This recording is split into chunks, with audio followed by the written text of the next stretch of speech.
Hey,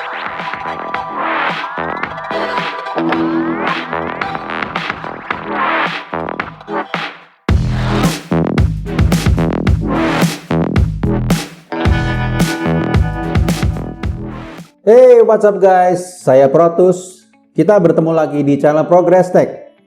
Dalam video-video saya sebelumnya, saya selalu menggunakan papan Arduino untuk proyek-proyek saya.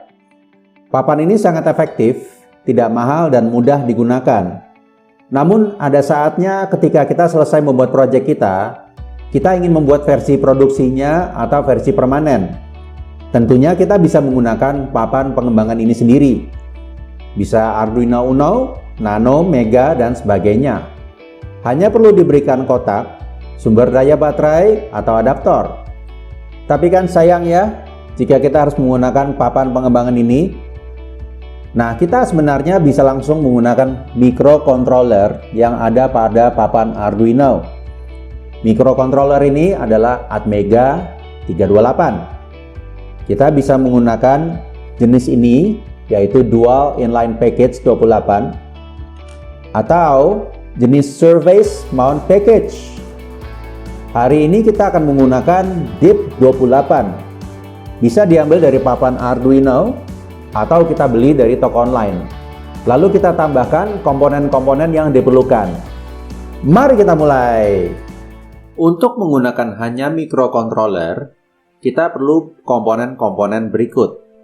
Microcontroller Atmega 328, sebuah resistor 10 kilo ohm, sebuah kristal 16 MHz, dua kapasitor seramik 22 picofarad, sebuah kapasitor Elco 10 mikrofarad.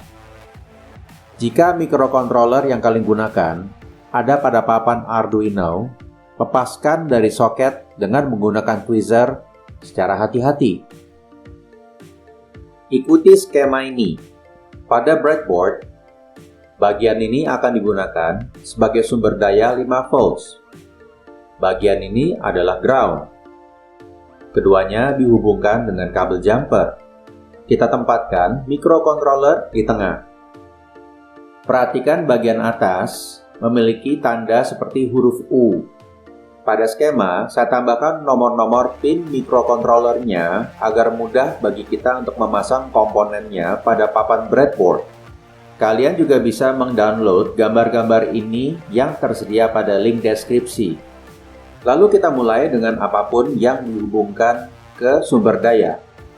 Hubungkan pin 7 ke sumber daya, hubungkan pin 20 ke sumber daya, lalu hubungkan pin 1 ke resistor 10 kilo ohm. Lalu hubungkan ujung lain dari pin resistor ke sumber daya. Lalu hubungkan kapasitor Elco antara sumber daya dan ground. Perhatikan polaritasnya, jangan sampai terbalik. Bagian positif ditempatkan pada pin sumber daya dan bagian negatif ditempatkan pada pin ground. Nah, sekarang bagian-bagian yang dihubungkan ke ground. Pin 8 ke ground, pin 22 ke ground, tambahkan kristal, tempatkan masing-masing kaki pada pin 9 dan 10. Tambahkan kapasitor 22 picofarad yang pertama di sini. Hubungkan satu kaki ke node pin yang sama dengan kristal dan pin 10. Lalu kaki yang lainnya ke ground. Tambahkan kapasitor 22 picofarad yang kedua di sini. Hubungkan satu kaki ke node pin yang sama dengan kristal dan pin 9. Lalu kaki lainnya ke ground. Nah, sekarang semua sudah terpasang. Kita akan melakukan tes dengan menyalakan lampu LED. Namun sebelum kita menambahkan bagian LED dan melakukan upload kode programnya, kita mungkin perlu melakukan bootload untuk microcontroller yang kita gunakan. Khususnya apabila kita baru saja membeli microcontroller yang baru. Yang saya gunakan di sini telah di bootload. Namun saya akan menunjukkan bagaimana kita bisa melakukan bootload dengan menggunakan papan Arduino yang memiliki microcontroller yang telah di bootload. Kita buat rangkaiannya dengan menggunakan skema ini. Hubungkan pin VCC 5V papan Arduino ke pin VCC microcontroller atau jalur sumber daya. Ground papan Arduino ke pin ground microcontroller atau jalur ground. Pin 19 microcontroller ke pin 13 papan Arduino. Pin 18 microcontroller ke pin 12 papan Arduino. Pin 17 microcontroller ke pin 11 papan Arduino. Pin 1 microcontroller ke pin 10 papan Arduino. Namun kita lepaskan dulu kabel jumper sumber daya dan ground karena kita akan mengupload kode program bootload ke microcontroller yang ada pada papan Arduino. Pada aplikasi Arduino IDE, kita buka file contoh Arduino ISP. Ini adalah kode program bootload. Lalu pada menu tool, masuk ke menu programmer. Pilih Arduino as ISP. Upload program ini. Nah, di sini kita bisa melihat proses upload kode program bootload sedang berjalan. Dan sukses. Sekarang kita siap untuk melakukan burn bootloader. Pasang kembali kabel jumper sumber daya dan groundnya. Klik Burn Bootloader. Nah, kita bisa melihat proses Burn Bootloader sedang berjalan dan sukses. Di sini ada pesan Done Burning Bootloader. Sekarang kita bisa melakukan upload kode program atau sketch ke microcontroller yang baru saja di bootload ini. Sebenarnya ada beberapa cara lain untuk melakukan Burn Bootloader. Di masa depan, saya akan tunjukkan beberapa cara tersebut. Sekarang kita lepaskan semua kabel sambungan yang dibutuhkan untuk proses membakar bootload. Kita akan pasang LED-nya pada pin 19. Tempatkan resistor 220 ohm dan lampu LED-nya. Sekarang kode programnya.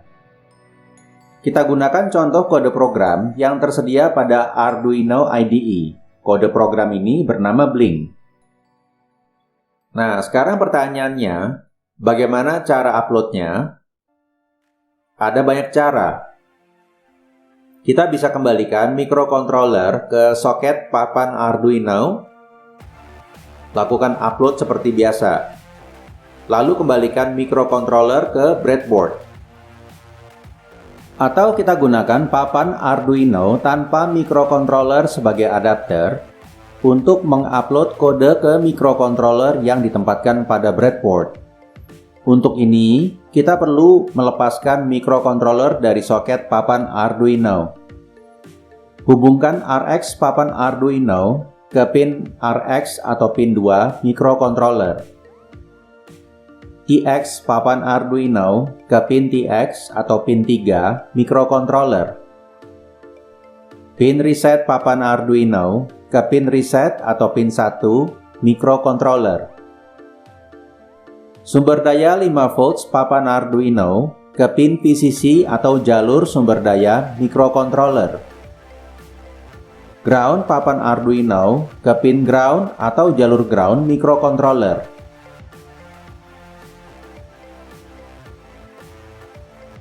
Lakukan upload.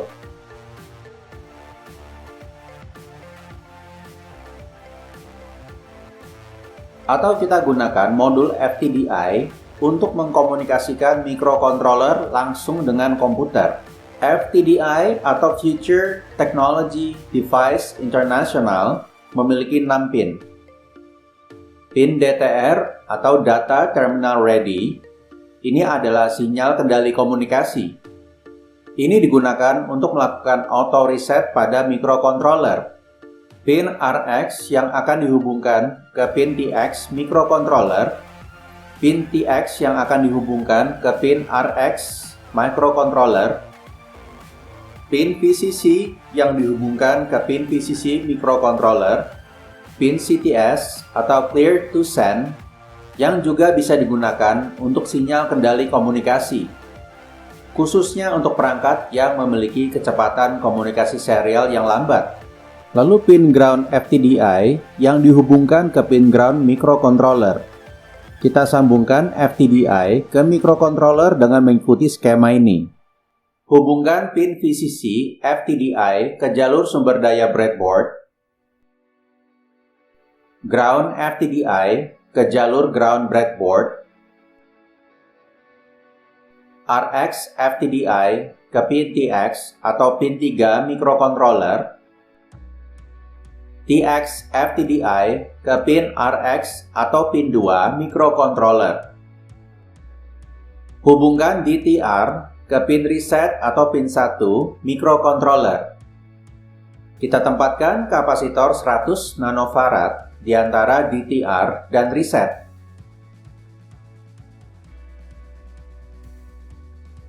Lakukan upload.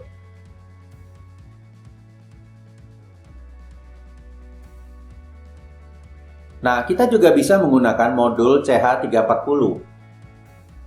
Namun perlu ada sedikit trik, karena di sini tidak ada pin reset.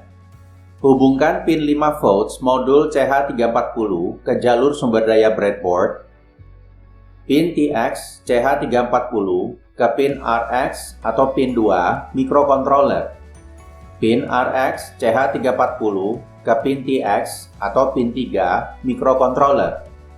Ground papan Arduino ke jalur ground breadboard. Hubungkan pin reset microcontroller ke ground dengan menggunakan kabel jumper. Jangan masukkan salah satu ujung jumper ke dalam breadboard, karena kita akan segera memutuskan koneksi antara pin reset dan ground ketika proses upload berjalan. Tempelkan ujungnya pada lubang pin breadboard. Memang sebaiknya kita menggunakan kabel reset, namun saya tidak memilikinya. Saya akan memulai proses upload dan siap-siap memutuskan koneksi. Pada saat bar indikator proses sudah penuh, segera angkat kabel jumpernya. Di sini terlihat proses upload berhasil. Nah, kita memiliki sistem microcontroller yang tidak menggunakan Arduino. Di sini perlu diingat, sistem ini hanya bisa menggunakan input tegangan 5 volt. Tidak ada konversi USB ke serial, tidak ada perlindungan short circuit, tidak ada perlindungan terhadap tegangan yang berlebihan. Saya sarankan tambahkan modul step down atau voltage regulator untuk menurunkan tegangan ke 5 volt. Sekarang kita akan mencoba sesuatu yang lebih rumit. Kita akan membuat sebuah sistem peringatan yang mendeteksi api. Jika ada api, lampu LED akan menyala dan buzzer akan berbunyi. Saya tidak akan menjelaskan bagian ini secara detail. Namun jika kalian ingin mempelajarinya, silakan menonton video saya mengenai sensor api KY26.